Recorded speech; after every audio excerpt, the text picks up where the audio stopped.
up in the air, and it is securely set on jack stands. Always a good idea. Never work under a car just on a jack. You should always have a jack stand in place. Just don't want to risk a tool failing on you and severely injuring you or something crazy like that.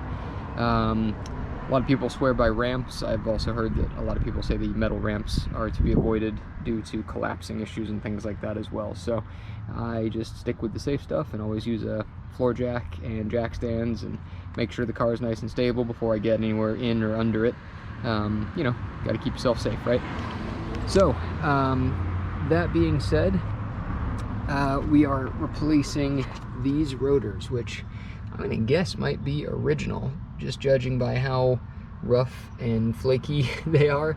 I mean, legitimately, I don't know if you can see that, but it looks like these things came up off the bottom of the ocean. They are actually surprisingly evenly worn for how crazily bad this looks.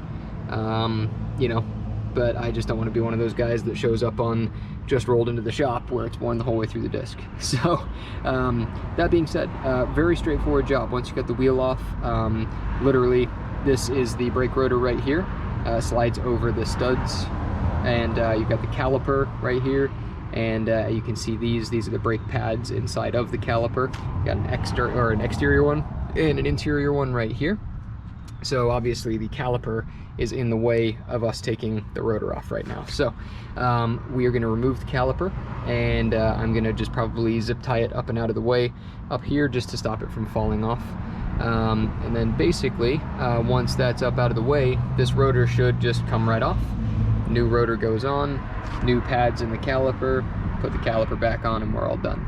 Make it sound simple, because it is, but it might just take a little bit longer than that.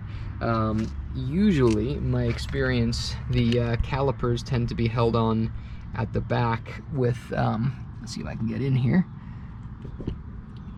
Yeah, there we go. I don't know how well you can see this, but there's usually just a couple of bolts. So we got this guy here, and then we got that guy right there that looks like we have to remove, and that should free up the caliper to where we can take it off of the rotor and get it up and out of the way. And we got plenty of play in this brake line here to make sure that it, you know, doesn't bend or break that in a way, you know, that would cause us to have to replace it. And honestly, when you start messing with the brake fluid, you got a whole nother thing, because you're bleeding the brakes and all that stuff. So in this car, we are going to be flushing the brake fluid, so we're kind of signing up for that. But if you don't have to do that, if your fluid's good, it is a little bit of a pain, and it'll be good to avoid it, you know, if you just need to do pads and rotors and things like that. So I will get to work on removing these calipers, and yeah, we will go from there. Okay, I'm hoping you guys can see in here. These are a 17 millimeter, so relatively beefy. Again, obviously a metric vehicle. So 17 mil socket, and let's see if I can get them loose without the aid of a breaker bar. Not super hopeful. Yep, yeah, these have been on there for a while, and I'm gonna guess I'm gonna need some assistance. So we'll see what I got in the toolkit, and we'll add a little bit of extra oomph to this handle and see if we can't break them free. All right, day 2 here. As you notice, it's light again. Lost the sun last time, so decided to split this into a multi-day project. But I managed to get the caliper off. These bolts are incredibly tight. So I'm going to look up a torque spec and see what they're supposed to be tightened to. It might be something ludicrous, but I ended up actually having to use a full jack handle, and actually on one of them I had to use the jack itself to get leverage on the wrench to get that freed up. So just a fair warning, be prepared that you might have to get creative. I have also seen people put a wooden like 2x4 or something similar on this chassis rail underneath the wrench and use that to get leverage up on the wrench, which is pointing this way. So something to consider that could help out. Anyway, so now I'm moving on to removing the brake pads from the caliper. If I understand correctly, this clip needs to come out, and potentially 1 or 2 other things. So I'm going to dig into this, and I will run you through how it all works, and we'll get back to you in just a sec. Alright, so to remove the clips, actually it's really straightforward. As you can see, these hook in sort of at an angle. So I just took the edge of my screwdriver and basically just got it under here and kind of teased it up.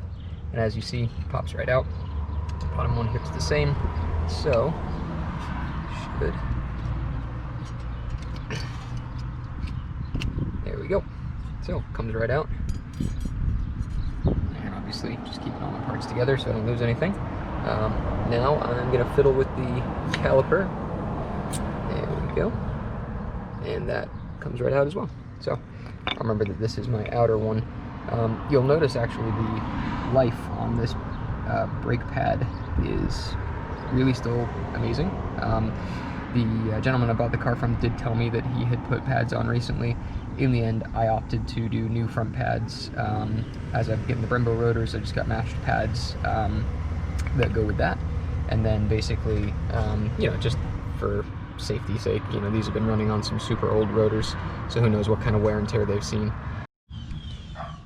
Removing the inner pad, you'll see, there we go. Once you get it slid over, this one has the clips on it, which insert into the inner lip of the piston here. So that's what aligns it and helps it stay in place. And that just pulls out by hand. If you need to get behind it, you can either reach around here and poke from there, or you could possibly get a screwdriver in there. It didn't seem very necessary. Alright, so we now have both of the rotors off of the front. Interesting point. If you look at the contact patch that you're supposed to be braking with, and then you look at the shiny area here, which was actually what was making contact, you know, the outer pad was only making contact with probably 80% of what it was supposed to. But worse than that, on the inside here, look how little contact patch was actually being used. So genuinely, you know, even though the braking was actually relatively okay,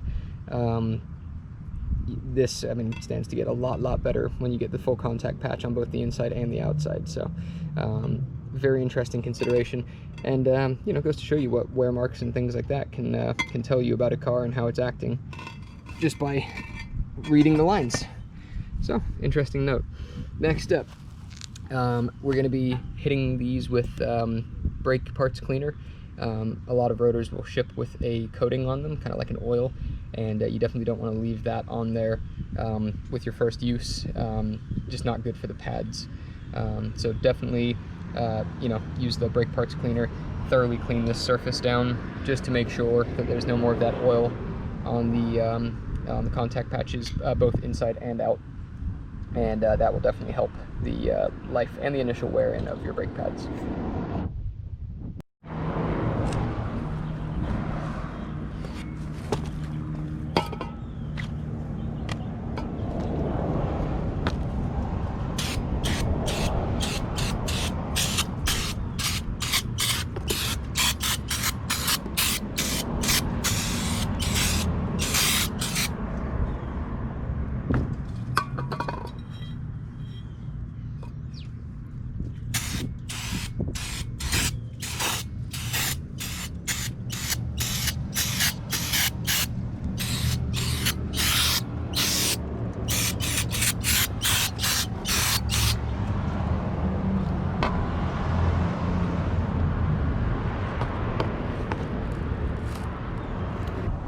So putting the new rotors on is extremely straightforward.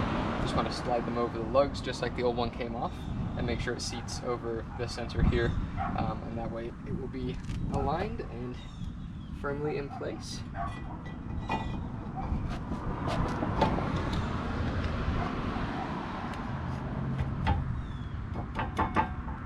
And be careful not to knock the caliper off the top there. But there we go. It's on. Once you have the rotor back on, we're ready to reassemble the caliper with the new pads, grease everything, and make sure it's ready to go in. So just a quick list of the things you're going to need. I've got some side cutters here to snip the zip tie that I'm using to hold the caliper up and out of the way. I've got some blue thread locker for the bolts that hold the caliper back on. This is the clip that we removed that holds the front of the assembly together. We have the 2 new pads. We have the lubricant for the pins, and very importantly, we have a torque wrench. This has the same 17mm socket on it, and also it is set to about 100 foot-pounds. I think if I read correctly, it's 120 to 160 Newton meters. So 100 foot-pounds is kind of our start point on this, and we'll double check it and see if we need to go any tighter. And that should pretty much be everything you need to get this back together. So we'll get started. On another note, if you have very worn pads, you may need to actually compress the piston back into the caliper. It's pretty normal to have to do that. Obviously, when you remove the caliper, if the pads are thinner, the piston will be inboard more, and you'll need to open it back up for the new thicker pads to fit over the rotor. The key consideration with that is when you do push that piston back in, it will be pushing fluid back up into the brake system. So this is your brake fluid reservoir, which is at the back corner here underneath the cover panel here. There is just one little screw here, and then it lifts right out. But if it's going to push fluid back up through, you want to make sure, just in case it's very full, it has a small chance of overflowing the reservoir. So it doesn't hurt to put a rag around the reservoir just to catch any brake fluid that drips out, just so you don't have a mess up here. It does not appear that it's happened on this one, just because there was very little compressing we needed to do, but worth noting and save yourself a cleanup later. One other thing we found that helped us was actually turning the wheel. So in this case, we're working on the driver's side, and we turn the wheels to the right. That gave us better access to the rear, put our wrenches and stuff at a better angle, versus trying to work with it dead straight. As long as you have it supported firmly on jack stands, you shouldn't even need to start the engine to do it. The rack seems to let it turn pretty easily. You will need to put the key in the ignition and turn it to accessory just to avoid the steering lock from engaging. But so again, for each side, just turn to the right if you're working on the driver's side, to the left if you're working on the passenger side, and that'll make your life a lot easier. So we're going to be separating the piston assembly of the caliper off of the bracket. It's pretty straightforward. There's just these 2 slide pins, which I'll show you in a second, but they should slide right out of their rubber boots. And basically you're just pushing the center section back and out. And what I'll do, I'll lift this up here, and if you look, these are the rubber boots that it slid out of. So right here and right here. That up and out of the way, careful not to kink the brake line. And then if you look on the bracket here, which I've carefully put the brake line right on top of, these are your slide pins. So these were inside of those boots. And these are going to need greased, which we'll show you in just a second here. So greasing the pins is pretty straightforward. We're using the Silglide brake lubricant. Mostly because it specifically calls out that it's safe for use on some of the rubber components. So this is not a full metal-to-metal contact like some calipers. This is actually metal with a rubber sleeve, and we wanted to make sure we didn't damage any of that. Jag calls out a specific type of lubricant. However, it seems pretty challenging to find in my local area, so we just made sure to find one that seemed like a close approximation. So pretty much, it's going to take a moderate amount and just give these a fair coating, and it can be a little thicker than what I would consider like a film, but you don't want it globbed on there. As with any brake component, you want to minimize the risk of excess grease falling into the pad and caliper, or sorry, pad and rotor area, because obviously you do not want grease on those. So get these greased up.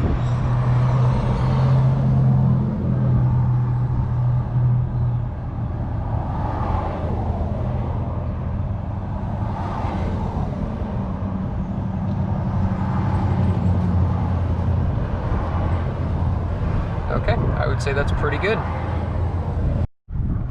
You're also going to want to grease some of the other contact surfaces inside of the caliper itself. This is the piston, so usually it's a good idea to put some grease around this lip right here, and also on the inner lip where the clips for the rear pad are going to go in. And then also on this interface right here, you're going to have contact with the back of the brake pad, so putting some grease there is good. You'll also want to put some along the side here, and specifically in a couple of these areas where the hooks of the brake pads over here are going to sit over the lip. So I've got some grease here. I'm going to start on the piston, and on this face I'm going to go a little thinner just because it has the little more risk of getting, you know, to where the actual pad itself is. And then on the inside here, it's less of a big thing, but again, you still don't want to go super excessive.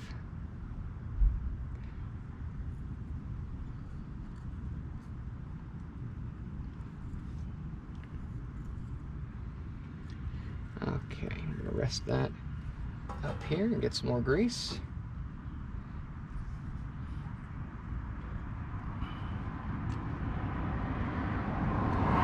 Right, greasing the back surfaces here again because the pad contacts this. It's a good idea just to avoid squeaks and vibrations and things like that. And sometimes when you buy the brake pads at your auto store, they'll suggest, you know, that you buy one of those little packets of the, you know, stop squeak or the, you know, kind of ceramic glide stuff, something like that. This is a similar concept to that. So if you're just doing the pads, that stuff is perfectly acceptable. Okay, and then one more time, and we're going to get just these little areas where the tips of the pads sit. Shouldn't need too much grease for this one, just because it's a couple little corners. So, and you can see the marks where the old pad was sitting. So we're just going to get a little dab on there. Actually, off. It should be somewhere around here. This one, because the pad moves, I think these actually end up floating, but a little bit won't hurt. But there's definitely a contact point here for the outer pad. And there we go. So just a little bit on this one. This would definitely be more of a film just to help it slip into place. And that should be it. So now we're going to reattach the caliper itself back onto the bracket. And that is just by sliding the slides back into the boots here. And they should go in nice and easy now that they're lubricated. There we go. As you see, they slid right in, no trouble at all. So the next step now is to get the inner pad in, and that's the one that has the clips on it. So when you're looking, this is the inner pad, the one that has the 3 clips here, and this will go in with this orientation here. You'll see the curve of the pad here follows the curve of the inside of the caliper. And what I'm going to do is get a little bit of grease onto those clips themselves as well, just to ensure that they go in nice and smooth. And it just needs a teeny bit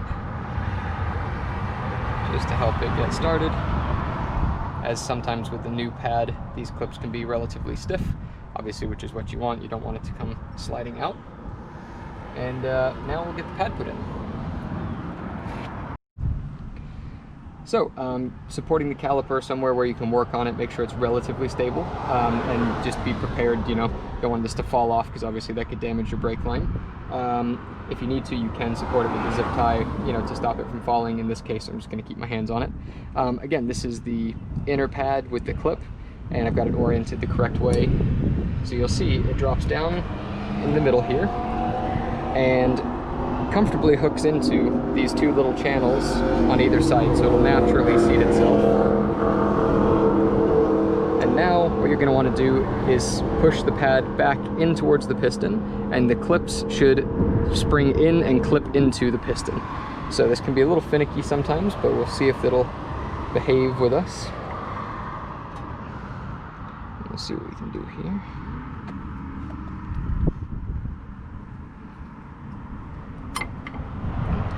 Sounds like one of them.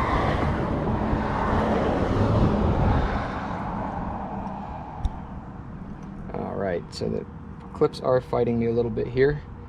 So I'm gonna fiddle with this some, and we'll get back to you in just a sec. Okay, so actually a pretty straightforward method for getting this in. As you saw, the back of the pad has 3 clips, 2 on the side and 1 that would be oriented towards the bottom with the current setup that we have here.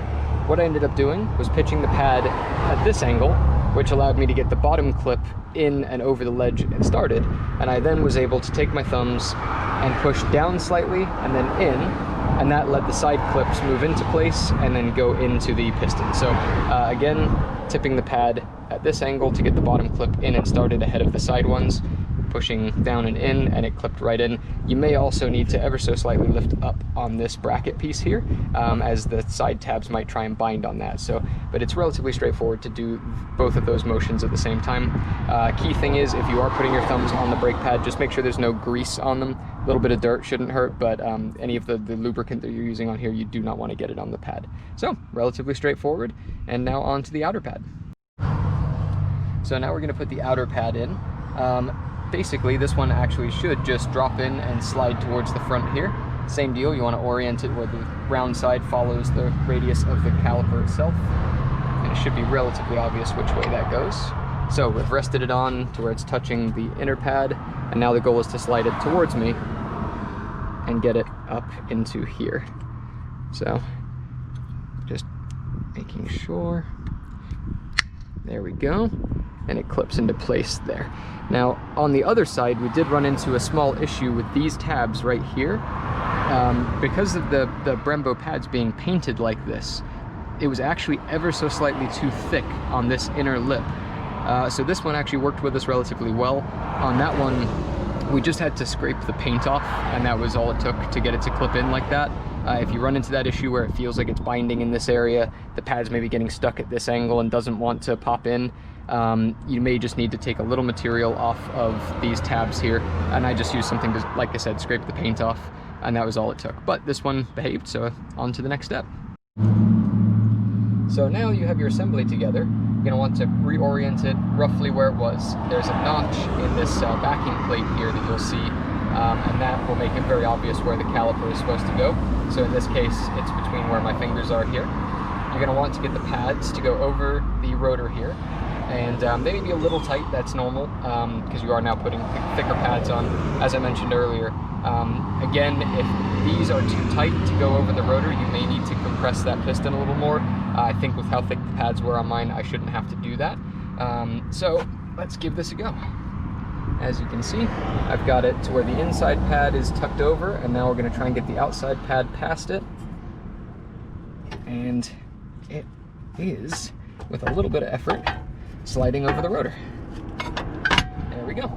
So that's now seated down too far because I was able to go past. The bolts are not currently holding it, but at least it is now clipped in place and isn't going to fall. So the next step now is going to be to orientate this correctly, pull it slightly back, and get our bolts in with a little bit of thread lock. So we're going to put the bolts back in that hold the caliper bracket in place, which will get the caliper oriented where it needs to be. For this, you're going to want to use a thread locker. I'm using the Loctite Blue, just in case I need to service these again in the future. You want it to be able to come back off. Does not take much. So usually I just do a little dash like that and just encourage it around the threads. You don't have to go wild and like douse the whole end of the bolt or anything like that. Just a little turn like that should be enough. Really, you just want it to stop from vibrating back out.